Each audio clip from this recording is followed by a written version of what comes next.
Hello, welcome back to Rev Endurance Sports and another edition of What is in Our Stand today.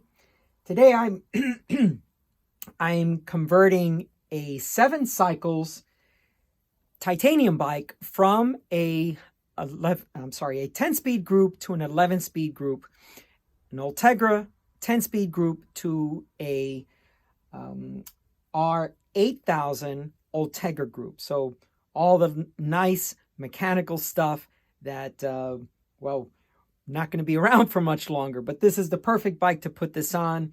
External cable routing, nice shifting without any binding of anything internally. And we have a situation that I wish to bring to your attention. So the conversion from 10 to 11 speed is not that big of a deal, and that's not the headline news. But what is the headline news is that we have a gentleman who has purchased the items, the component group, and brought them to me, in a box. And when he brought them to me in a box, they were in, Ziploc baggies and, some really thin bubble wrap baggies. And that to me is what's known as the gray market. These are items that are not part of the supply chain that is from the manufacturer, Shimano in this case, to distributors and then distributors to retail shops. This product is probably sourced somehow away from maybe an OE manufacturer, so original equipment manufacturer. So let's just say Specialized or Trek or someone like that. They buy thousands of these rear derailleurs and they don't have any use for them.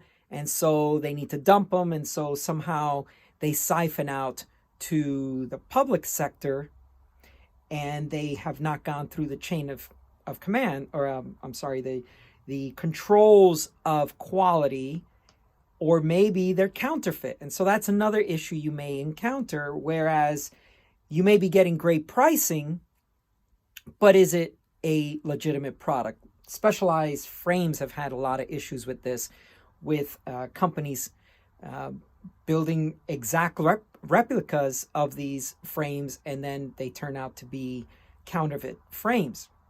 So in this case, the gentleman sourced all his own components. And while I understand that sometimes is fun, I'm going to get this and get that, and you build a bike, and I've done it, right?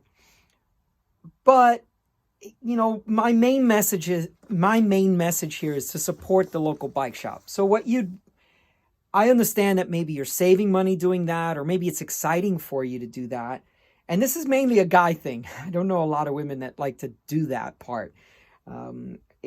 75 to 80% of my customers are women, and they just bring me the bike. They ask me to get it done, and just when can I pick it up?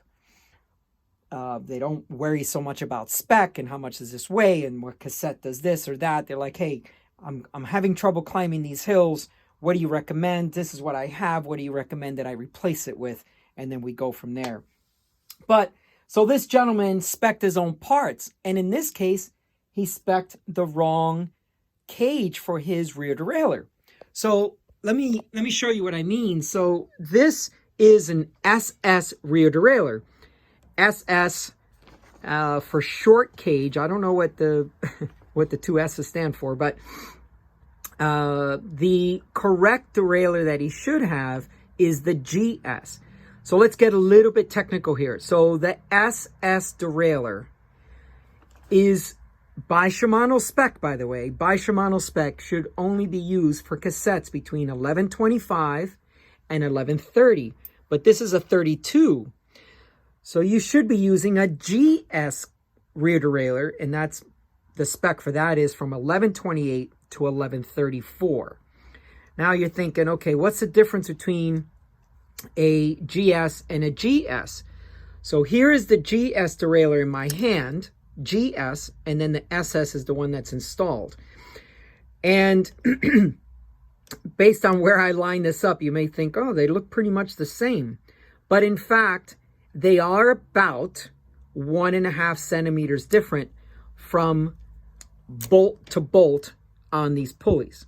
About 1.4, 1.5. I don't have the exact spec. I used a measuring tape and a spoke. So I use a measuring tape flexible, and then I also use a spoke ruler to try to get the spec. So if you're, for those techies out there, the SS measures 17.4 centimeters and the GS measures 18.8. So about 1.4, 1.5, depending on how close you can get the center to center on each one of these bolts. So this is a cautionary tale. Find a bike shop that you trust. Find a bike shop and a mechanic that you trust. If you're not having a good experience, you don't feel like you're being treated well, you don't feel like you're getting great technical advice, then escalate. Go up to the service manager, a store manager, or get in touch with the owner. The owner needs to know why business is not coming back. Their marketing efforts or any of those kinds of things. They bring the customers in, but then they're not getting repeat business. They're not getting high retention rate out of the customers that they have spent money to get into the store. Now, so there's that. Now, one of the things about this particular situation is, even though the Shimano spec says that the SS rear derailleur is only supposed to be used for 1125 to 1130 on, like, let's say my Ritchie Logic. And so this will always depend on how this frame and this derailleur hanger is designed. On my Ritchie Logic, I can use a short cage derailleur and use an 1134 cassette. So it's, who knows which frame this is going to work with and which frames it's not going to work with. So this short cage on this 7 cycles frame just doesn't work with anything more than the spec of 1130. So we're going to replace that GS rear derailleur. And then, the benefit now to the customer is not only can he ride this 1132 properly, but since the spec goes up to 1134, he can actually ride an 1134 cassette if this isn't enough gearing. So he's got an 1132, so a 32 large cog, and he's got a 34 inner chainring. So he could even go from 11 he can go to that 1134s, and he'll have a 34 large cog and a 34 inner chainring, so a 1-to-1 ratio.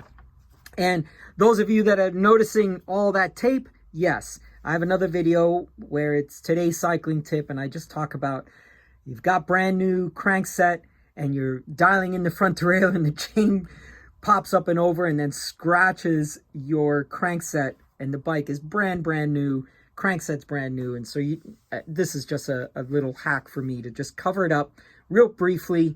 Once I get the derailleur lined up, I just peel all that off, and the customer's got he never knows that that we did pop the chain up and over in the dialing in. So once again, please be careful buying products on eBay or outside normal channels. I even remember, the counterfeit brake pads during the L03A brake pad debacle, the Shimano pads with the fins. Everyone was searching for those, and there was counterfeit product out there. So please be careful with that. And I really appreciate your time and your attention. Please like and subscribe. Please share my videos with folks, and please support your local bike shop. They are there to take care of you. And so, do as much business as you can with your local bike shop. Okay, that's all for today. Please like and subscribe, and we will see you up the road.